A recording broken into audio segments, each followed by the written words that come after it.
Okay, so that was Creamy Blues in D minor. Sebastian Zunino, thank you very much for that track. It was fun to play. I'd never played that before, so it was like my buddy Jason said, hey, here's a little minor blues, let's try this. So what I was doing is I was working off, in the first part of it, I was on the neck pickup and getting that kind of stratty, really clean sound. Because I wanted to start out, just sort of ease my way into the track, and I was kind of doing it. B.B. King, Albert King sort of. So what I'm doing there is I'm just working off the D minor chord. Basically, pentatonic, a minor blues thing.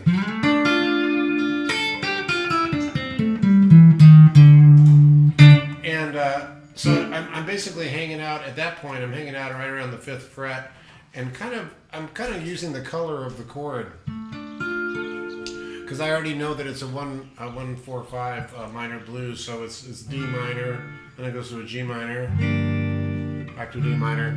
Then the turnaround is a 5, which is an A minor, back to G minor and D minor. So I already knew that was happening. So I know that home is my D note, wherever that is. So important to know where the notes are. But beyond that, I kind of let my imagination, flow. Jason was just asking me, he goes like, can you explain what you just did? I was like, well, I'm going to try. I can give you an example of some of the forms I use, some of the patterns and stuff. But a lot of the things on the blues, it's finding that voice that works. Now I should mention that I'm playing this fingerstyle. I've said this a million times. I'm a big Mark Knopfler fan and Jeff Beck fan, and those guys play with fingerstyle on electric, which I really like the expressiveness of it. So in this case, that's a great little slide up, very Dire Straits sounding, and I'm just coming off of the D and the G string, coming from the 5th to the 7th. So you can probably grok that. So that works as an opening. And then I'll come back and forth between the... Because I know that in the D minor shape, I can use those notes. Because they're part of the D minor pentatonic scale. So you guys are probably familiar kind of let my ear lead me with this, knowing what the minor sounds like. I'm not going to get in play a major. I'm not going to do that third in there. I'm going to do the flatted third. So I think of soloing over something like this. I think of like almost like a vocal performance. And I've seen some guys that I know, people I've played around. Robert Cray, for instance, he sings a lot of.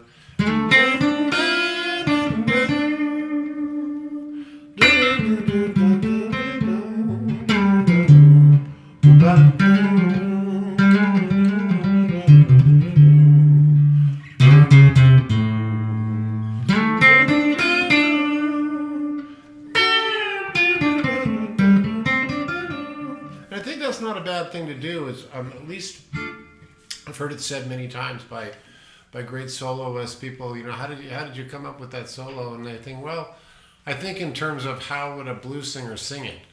B.B. King or.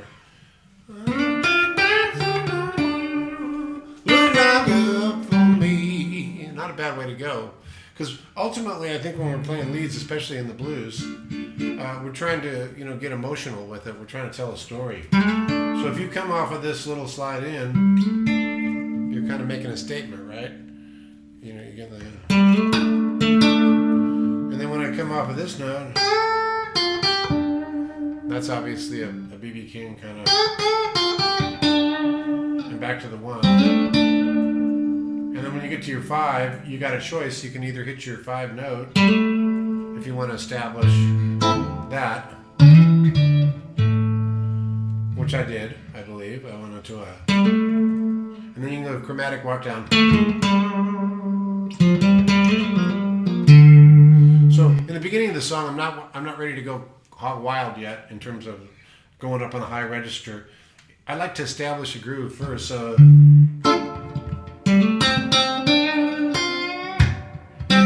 kind of chill, right?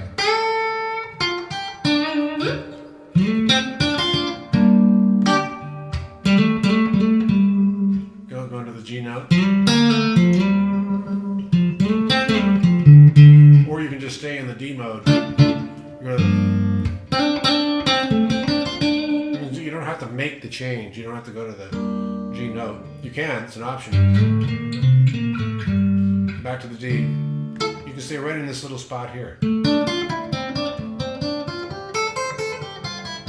Get it all done. And then when you get to your A,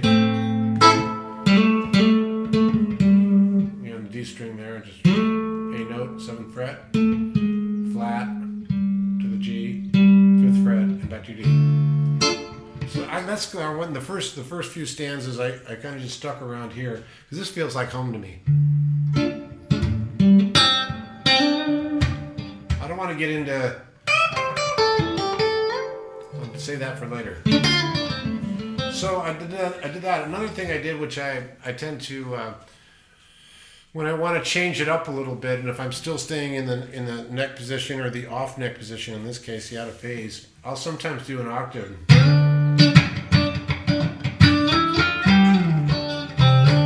Because I like the color of it. In this case, I'm working off the G and the A string. It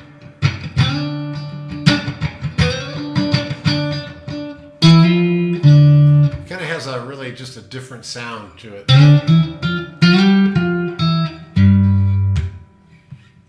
The G there, and that's again an option. But sometimes it's cool to mark the changes too. Back to the D. And I like doing half steps. Sounds like Peter Sellers. Pink Panther.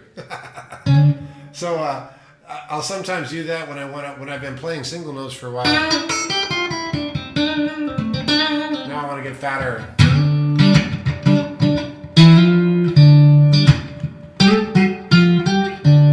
Again, looking for a melody, right? Back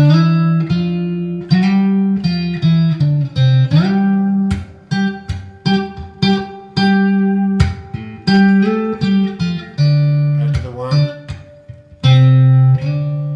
Now I can go down to a low A or a high A.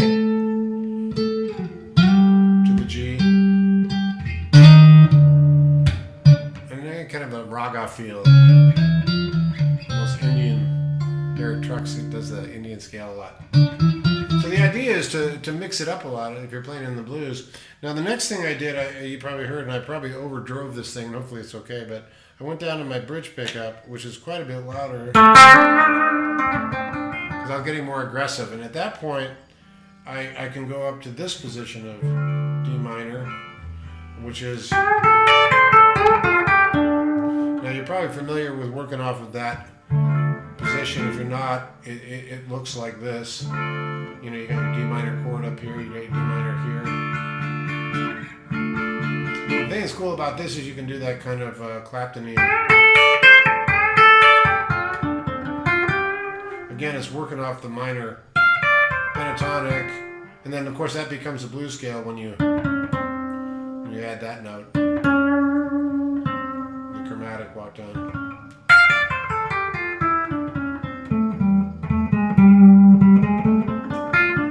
It's this one. Yeah.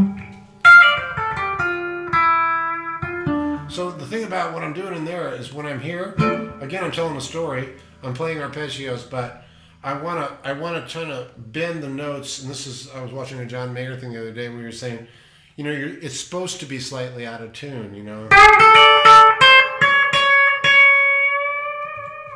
That's the way with blues is done. Moaning the blues, right?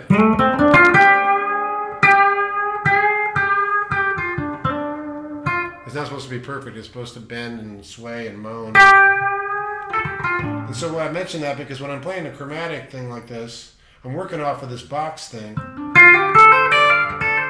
what I'm doing in between those, I'm doing a lot of stretching and bending, and you know, so instead of playing... It's not very soulful, right? It's not very colorful. But if you bend those notes, get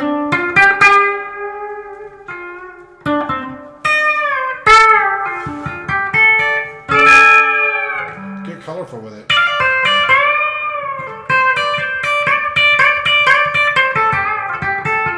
So I try to get adventurous, and I never know what I'm going to do until I actually do it. But at least I know that that's home, working off that D minor chord. So, as I mentioned, I put it down to my bridge pickup, and this is a whole other kind of conversation to have on electric guitar.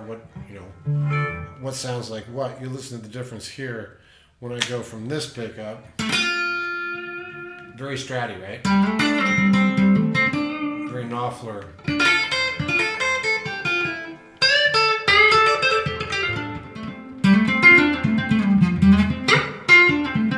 Or Hendrix. Neck pickup is.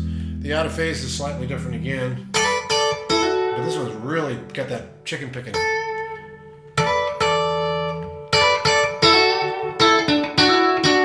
know how clear that is?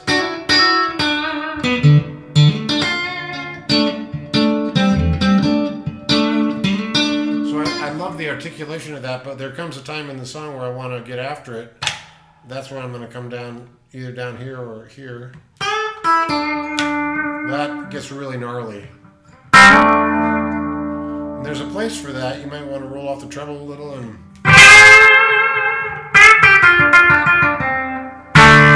it gets bigger and more distorted. In this case, it's probably overdriving the thing. I'm redlining it.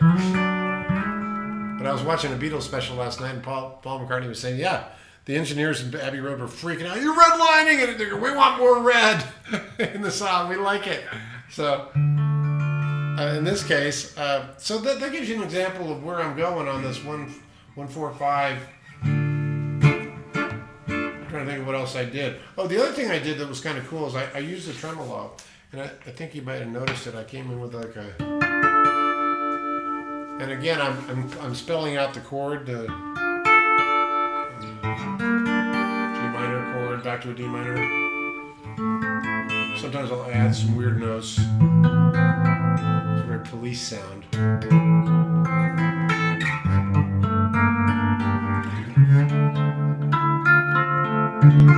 And again, these are all easy effects to utilize. It's not like you're putting on a bunch of different pedals. You got reverb going already, so you add a little tremolo and you can get a kind of a surf sound, right? And what if I did that with my octave? Sounds pretty cool. So these are all tricks and things you don't want to overuse, but in the right place, they sound great. Now, the other thing I did is I kind of doubled up. It kind of got a little bit weird, and I like it weird. I started doing a lot of vibrato with my hand with the tremolo.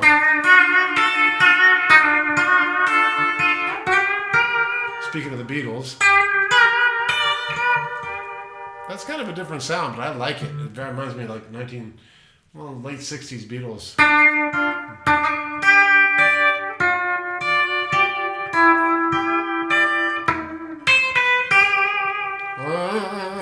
But it's cool. So you do that with the tremolo. You can also do it without the tremolo and create your own tremolo.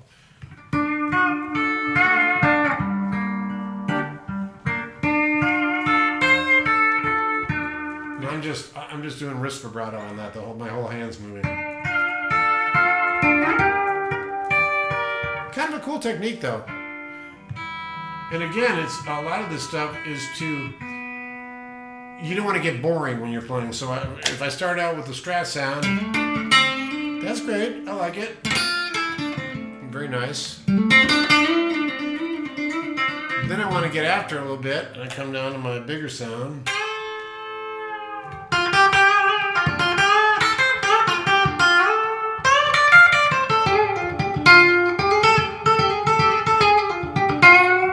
But there's so many places you can go in just that little pattern there.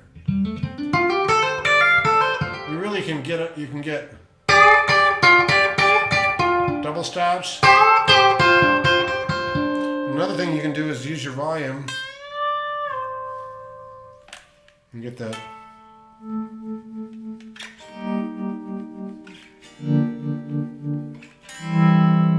That's a cool thing too. So all these little techniques and all these little licks are really aiming towards changing it up.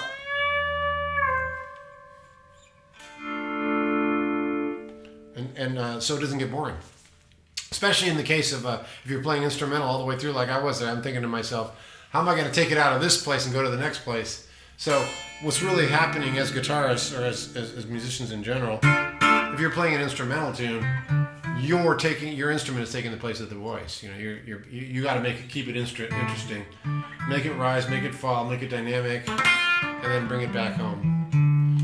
So that is Creamy Blues in the key of D minor. I had a lot of fun doing that, and I always learn probably more than you guys do when I do this stuff, because the truth is I don't always know where I'm going to go with it. I don't have it planned out, and we just try to do this thing spontaneously. Me and Jason are having a ball doing this, and I know we're hoping you love it as much as we do. So we'll see you down the road.